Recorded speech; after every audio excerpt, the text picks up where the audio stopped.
Pas d'explications trop poussées, trop techniques dans cette vidéo, on va aller à l'essentiel avec uniquement les réglages pour OBS. J'ai déjà fait un tutoriel OBS pour les débutants, un tuto OBS pour les utilisateurs avancés, j'ai même fait une vidéo dans laquelle je vous donne 50 astuces pour OBS Studio. Mais aujourd'hui, voici un tuto avec les meilleurs réglages possibles pour OBS et pour le stream.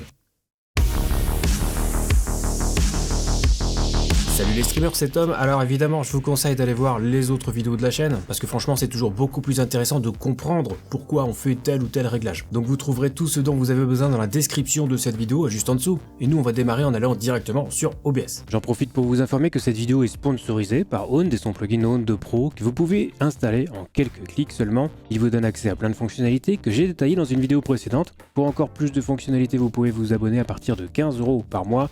C'est dégressif si vous vous abonnez sur une période plus longue. Et maintenant, il y a même des abonnements incluant un pass Epidemic Sound pour avoir de la musique libre de droit, des effets sonores utilisables à volonté. Vous pouvez aussi essayer la version gratuite, bien sûr, mais avec un abonnement, vous avez accès à plus de 400 overlays, plus de 400 alertes et vous pouvez absolument tout tester. Par exemple, le pack de stream Zero Absolute Gaming, développé en partenariat avec Owned. Ce n'est qu'un exemple. Si ça vous intéresse, je vous laisserai mon lien affilié dans la description juste en dessous, un lien vers la vidéo pour tout savoir sur le plugin Owned Pro. Et vous pouvez désormais utiliser mon code promo TomTom pour bénéficier de 50% de réduction sur tous les abonnements Owned Pro. La première chose à faire quand on utilise OBS, c'est de le démarrer en mode administrateur. C'est recommandé par les développeurs et ça permet de donner la priorité à OBS dans les processus. Pour ça, on fait un clic droit sur l'icône du programme, puis on choisit exécuter en tant qu'administrateur. Et si on veut éviter de refaire ça à chaque fois, on peut faire un clic droit sur l'icône, propriété, onglet compatibilité, on coche la case exécuter ce programme en tant qu'administrateur, on applique et OK. Maintenant, OBS sera exécuté en mode admin à chaque lancement. Le seul point négatif de ça, c'est qu'en mode admin, il n'est plus possible de faire de glisser-déposer dans OBS pour ajouter une image ou une vidéo par exemple. Il faudra passer par l'ajout classique de source. Donc ensuite sur OBS, on va aller dans les paramètres. Donc on n'a pas besoin de toucher au menu général et raccourci clavier pour nos réglages de stream, donc on va aller directement dans le menu stream flux. Et là, il faut juste choisir la plateforme sur laquelle on veut streamer. On peut lier directement un compte Twitch ou un compte YouTube, ou utiliser la clé de stream à l'ancienne, peu importe. Mais l'astuce ici, surtout pour Twitch, c'est de bien cocher la case « Ignorer les paramètres recommandés » du service de streaming. Ça permet d'aller au-delà des limites officielles. Exemple avec Twitch, si je ne coche pas la case, je serai limité à 6000 kbps de bitrate vidéo, même si je mets plus. En cochant la case, je peux aller plus haut, jusqu'à 8000 kbps maxi. Alors ça paraît pas beaucoup, mais 8000 kbps par rapport à 6000, ça fait quand même 33% d'augmentation de bitrate en plus. C'est loin d'être négligeable. Mais tout ça, on en reparlera un petit peu quand on fera les réglages dans le menu sortie. Dans le menu avancé, a priori, on ne touche pas aux réglages pour la vidéo, format de couleur, espace de couleur, gamme de couleurs. Les réglages par défaut sont normalement suffisants. Parfois, la gamme de couleurs complète peut être utile pour améliorer le rendu des couleurs. Donc sinon, il y a un réglage que tout le monde peut faire, c'est dans la section carte réseau, si jamais vous avez un stream qui lag ou un petit peu instable avec des pertes d'image réseau. Alors la première chose à faire, c'est évidemment d'utiliser un câble plutôt que le Wi-Fi, si possible, mais deuxième chose, c'est de forcer la carte réseau. En général, c'est celle qui a une adresse IP, par exemple ici, 192.168.0.109. Si avec ça vous avez encore des soucis de lag en stream à cause du réseau, vous pouvez essayer aussi de cocher la case « Activer les optimisations réseau ». Ensuite, on a le menu vidéo avec évidemment la résolution de base. C'est généralement la résolution de votre écran principal, votre écran de jeu par exemple. Moi j'ai un moniteur 4K, donc je peux régler ici 3840 par 2160. Comme ça, quand je ferai une capture de mon jeu, il remplira entièrement le canevas. Le souci, c'est que si j'achète un overlay chez Owned par exemple, il est prévu pour un canevas en 1920 par 1080. Donc le mieux dans ce cas, c'est de mettre le canevas en 1920 par 1080 et je pourrai redimensionner la capture de jeu par la suite pour qu'elle remplisse le canevas à nouveau. Ensuite, on a la résolution de sortie, donc c'est littéralement la résolution du stream. Elle est à considérer en même temps que le bitrate ou débit vidéo qu'on règle dans le menu sortie. Et pour choisir un bitrate, il faudra prendre en compte la vitesse d'upload, le débit montant de sa connexion internet. Sinon, pour des réglages standards un peu passe-partout, on peut streamer en 1280 par 720. Ça sera loin d'être vilain, surtout vu la taille du lecteur Twitch quand on regarde un stream en conditions classiques, ou mieux encore sur un écran de téléphone avec une densité telle que même les faibles résolutions passent plutôt bien. Et pour YouTube, vu qu'on n'a pas la limite de bitrate comme sur Twitch, enfin si, il y a une limite, mais elle est à 51 000 kbps, on peut streamer en 1080p, voire en 1440p ou carrément en 4K. En tout cas, c'est donc ici qu'on règle la résolution de notre stream, et on refera un point sur la résolution et le bitrate en fin de vidéo. Le filtrage de mise à l'échelle, il n'est utilisé que si les deux résolutions précédentes sont différentes. Si ce sont les mêmes, il n'a aucune incidence. Donc si vous avez deux résolutions différentes, vous pouvez régler sur l'Anxos, qui est le plus qualitatif et qui consomme pas forcément beaucoup plus que les autres. Et on termine avec les FPS, donc là ça dépend aussi de votre bitrate vidéo, de ce que vous voulez privilégier. 60 FPS c'est plus fluide que 30 évidemment, mais c'est aussi 2 fois plus d'images à encoder. Donc 2 fois plus de bitrate pour obtenir la même qualité. Donc c'est vrai que parfois le 30 FPS peut avoir un intérêt parce que bon, c'est vrai qu'un jeu comme 60 Seconds à 30 ou 60 FPS, on fera pas vraiment la différence. Pareil si vous streamez des jeux sur console. Il y a encore énormément de jeux qui sont bloqués à 30 FPS, que ce soit sur Switch ou par exemple sur PS4. Donc avoir une source à 30 FPS et envoyer un stream à 60 FPS, bah ça a juste pas d'intérêt en fait, à part pourrir la qualité. Notez qu'on peut aussi utiliser des valeurs intermédiaires comme 50 FPS, ça permet parfois de gratter un petit peu de qualité sans trop sacrifier la fluidité. Et donc ces FPS, on en reparlera également avec la résolution de sortie et le bitrate dans le point que je ferai en fin de vidéo.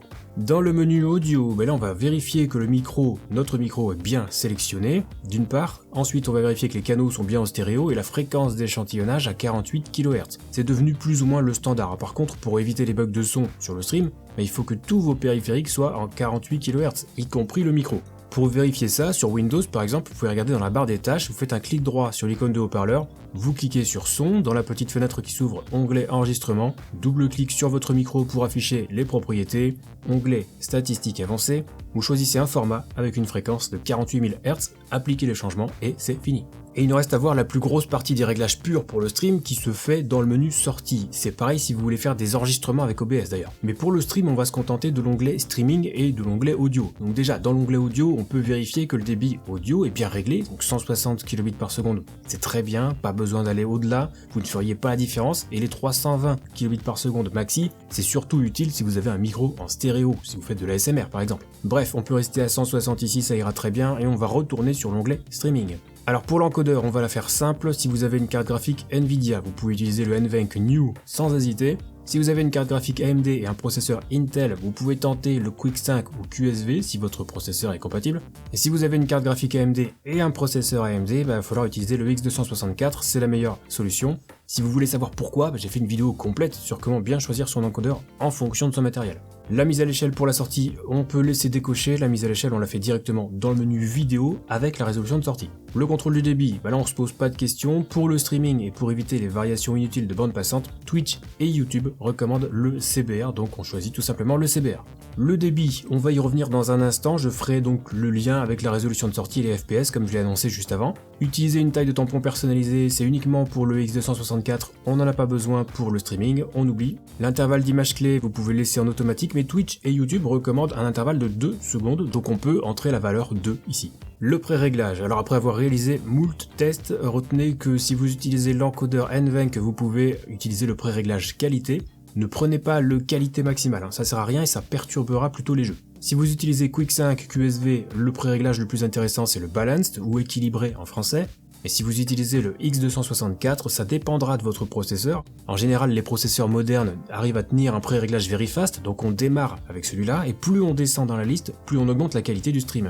Mais plus il faudra de puissance, et donc un bon processeur. Bref, on démarre sur du very fast, si ça tient sans problème, on teste le faster, si ça tient, on passe au fast, etc. Et pour info, à partir du slow, ça n'a plus du tout d'intérêt parce que ça nécessite beaucoup trop de puissance. Le profil, on va choisir le high, c'est le profil recommandé pour la haute définition.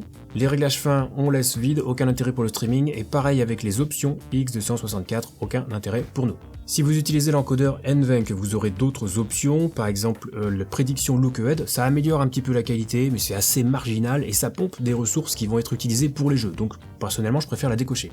Les améliorations psychovisuelles, c'est utile pour les jeux un peu rapides, puisque ça va indiquer à l'encodeur de se concentrer sur le centre de l'image, il y aura donc moins de bitrate alloué à tout ce qui est dans le champ de vision périphérique. Ça peut donner une impression de meilleure qualité, mais là aussi ça va utiliser des ressources qui sont normalement utilisées pour les jeux, donc ça peut entraîner des pertes de FPS. Donc pour un jeu rapide, on peut cocher, pour un jeu qui bouge un peu moins, on décoche. Le GPU, c'est utile seulement si vous avez plusieurs cartes graphiques, donc nous on va oublier ça, on en a qu'une. Et le nombre maximal de bframes, là aussi on va suivre les recommandations de Twitch et YouTube, donc on va régler ça sur 2. Alors je rappelle que toutes ces options, je les détaille davantage dans mon tutoriel avancé pour OBS Studio, donc si vous voulez vraiment savoir, comprendre pourquoi on fait tel ou tel réglage, vous pouvez aller y jeter un œil, et c'est possible qu'il y ait aussi d'autres options encore si vous utilisez un autre encodeur, mais là on a vu les options principales. Il nous reste à choisir les derniers réglages qui sont limite les plus importants, la résolution de sortie, donc la résolution du stream, et le bitrate ou débit vidéo qui va conditionner la qualité du stream. L'un ne va pas sans l'autre. Plus on monte la résolution de sortie,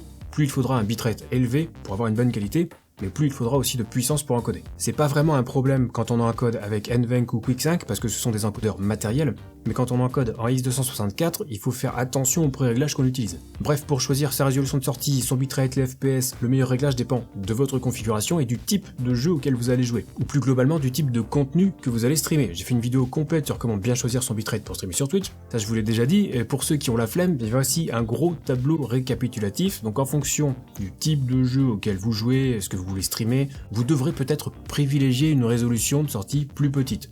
N'oubliez pas non plus qu'il existe une valeur maxi à ne pas dépasser selon votre plateforme. Sur Twitch, officiellement c'est 6000 kbps par seconde, même si on peut débrider OBS comme je vous l'ai montré dans la première partie, et monter aux alentours de 8000. Sur YouTube, cette limite c'est 51 000 kbps par seconde, donc beaucoup moins pénalisant, mais YouTube a l'inconvénient de recompresser le stream que vous envoyez, donc c'est vrai que parfois quand on met un très gros bitrate, le résultat n'est malgré tout pas terrible. Autre point pour déterminer quel bitrate maxi vous pouvez régler, il faut déterminer la vitesse de votre débit montant, donc allez simplement faire un petit speed test et regardez combien vous avez en upload. Il faudra absolument rester sous cette valeur. Exemple ici, regardez, j'ai un upload de 5 mégabits par seconde, donc je pourrais pas envoyer un débit supérieur à 5000 kilobits par seconde, puisque 1 méga égale 1000 kg. Tout en gardant à l'esprit qu'il faut prendre en compte les 160 kilobits par seconde de débit audio, et toujours se laisser 10 à 20% de marge au cas où, donc avec mon upload à 5 mégabits par seconde, pour le débit vidéo, je pourrais par exemple monter à 4000 ou 4500 kilobits par seconde, grand max. Et dernière chose pour ceux qui streament sur Twitch en particulier, si vous réglez un gros bitrate, il faudra bien prendre en compte le fait que tout le monde ne pourra pas regarder votre stream si vous n'avez pas le transcodage. Le transcodage, c'est le choix de qualité qu'on a parfois sur un stream. Seuls les partenaires Twitch l'ont à chaque fois. Si vous êtes seulement affilié Twitch, vous aurez des chances de l'avoir, et si vous n'êtes ni partenaire ni affilié, vous ne l'aurez quasiment jamais. Et dans ce cas, il faudra faire un compromis au niveau du bitrate. Et là aussi, j'ai fait une vidéo complète pour tout savoir sur le transcodage, donc je vous invite vraiment à la regarder si vous voulez en savoir davantage. Les derniers conseils, une fois que vous aurez fait vos réglages, pensez à bien vérifier que tout est ok, vérifier la stabilité de l'encodage et la stabilité de votre connexion internet. Pour vérifier la stabilité de votre connexion, vous pouvez utiliser le mode test de bande passante. Si vous avez lié votre compte Twitch par exemple sur OBS, vous avez une simple case à cocher, et comme ça en cliquant sur le bouton pour lancer le stream, vous enverrez les données à Twitch, mais votre chaîne n'apparaîtra pas en ligne. Du coup, faites comme si vous streamiez, jouez un petit peu, voilà, et regardez si vous avez des images perdues réseau. Si c'est le cas, c'est qu'il y a un souci avec votre connexion internet. Et pour tester la qualité pure de votre stream, vous avez plusieurs options. Si vous streamez sur Twitch, vous pouvez créer une chaîne secondaire uniquement pour faire vos tests, ou plus simple encore, vous faites un enregistrement avec exactement les mêmes réglages que votre stream. Jouez normalement, comme vous le feriez si vous étiez en stream, vous coupez l'enregistrement et vous aurez un fichier vidéo qui vous permettra d'avoir un aperçu de ce que verront les viewers sur Twitch. Enfin, si vous avez des saccades sur votre stream, je vous conseille d'aller voir cette vidéo qui rassemble 3 astuces majeures qui résolvent 90% des problèmes de saccades. D'ailleurs, on a déjà appliqué la première astuce puisqu'on démarre notre OBS en mode administrateur. En tout cas, si la vidéo vous a été utile, n'oubliez pas le petit pouce bleu, vous pouvez aussi vous abonner à la chaîne et activer la cloche pour d'autres astuces, tutoriels et conseils pour le streaming. Si vous avez des questions concernant le streaming, vous pouvez venir me les poser. Dès que je suis en live sur Twitch, la porte est toujours ouverte. Pour les questions plus techniques, je vous invite à rejoindre le Discord communautaire Zero Absolute Gaming. Lisez bien les règles pour débloquer les salons d'aide et on vous répondra au plus vite. Sur ce, c'est la fin de cette vidéo. On se retrouve très vite pour la prochaine et d'ici là, bon stream.